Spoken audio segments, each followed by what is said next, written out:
గొప్ప రాజకీయ పండితులుగా, రాజకీయ మేధావిగా చెప్పుకుంటారు. ఒకసారి బండి సంజయ్ గారు ప్రాతినిధ్యం వహిస్తున్న కరీంనగర్ పార్లమెంటుకు కానీ, కిషన్ రెడ్డి గారు ప్రాతినిధ్యం వహిస్తున్న సికింద్రాబాద్ పార్లమెంటుకు కానీ పోయి చూస్తే మీ పనితనం అర్థమవుతుంది.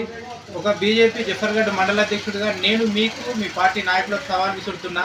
జఫర్గఢ్ మండలంలో ఉన్న 21 గ్రామాల్లో ఏ రోడ్డును తీసుకొని మనం చర్చకొద్దామో ఆ చర్చకు మేము సిద్ధంగా ఉన్నాం. లేదు మీరు మా బీజేపీ నాయకులు పాలిస్తున్న ఏ ప్రాంతంలో చర్చకు రమ్మన్నా మేము అక్కడ చర్చకు రావడానికి సిద్ధంగా ఉన్నాం. మిమ్మల్ని గొప్ప నాయకుడిగా జనాలు కీర్తిస్తున్నారు. కానీ ఒకసారి మీ చరిత్రను తీసుకున్నట్లయితే మీరు గత పాలకులు నియోజకవర్గాన్ని అన్యాయం చేసిందని చెప్పేసి అంటున్నారు. టీడీపీ గవర్నమెంట్లో మీరే మంత్రి, బీఆర్ఎస్ గవర్నమెంట్లో మీరే ఉప ముఖ్యమంత్రి, ఇప్పుడున్న కాంగ్రెస్ గవర్నమెంట్లో కూడా మీరే అధికార పక్ష ఎమ్మెల్యేగా ఉన్నారు. కనీసం ఒక తట్టెడు మట్టి తీసిన పని కూడా మీరు నియోజకవర్గం మొత్తం మాకు తెలియదు. కానీ జఫర్గఢ్ మండల్లో ఎక్కడ చిన్న పని చేసినట్టు లేదు.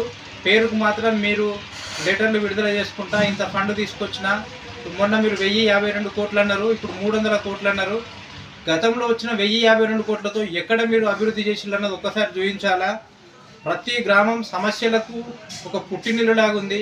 ఏ గల్లీకి పోదామన్నా జనాలు వాటిని ఆ రోడ్డు పైన నడవలేక పండుగలు వస్తున్నాయని వాళ్ళే మట్టి పోయించుకొని, సర్పంచులు లేకపోయినా వాళ్ళు ఎంతో కొంత అభివృద్ధి కార్యక్రమాలు చేసుకుంటారు. కానీ మీ కాంగ్రెస్ గవర్నమెంట్ వచ్చినాక ఇందిరమ్మ ఇండ్ల విషయం మొదలుకుంటే, రైతుల విషయం మొదలుకుంటే, రోడ్ల విషయం మొదలుకుంటే ఏ ఒక్క విషయంలో మీరు ప్రజలకి న్యాయం చేసిందో, మిమ్మల్ని నమ్ముకొని ఎన్నుకున్న బీఆర్ఎస్ పార్టీని కూడా మీరు వెన్నుపోటు పొడిచి కాంగ్రెస్ గవర్నమెంట్ ఉందని కాంగ్రెస్లోకి వచ్చి కాంగ్రెస్ నాయకత్వాన్ని కూడా మోసం చేసి, తద్వారా స్టేషన్ గన్పూర్ నియోజకవర్గాన్ని కూడా నమ్మించి నట్టేట ముంచే ప్రయత్నం చేసిన మీరు బీజేపీ నాయకులను, మా కేంద్ర మంత్రులను తిట్టడం మీ విఘ్నతకే వదిలేస్తున్నాం.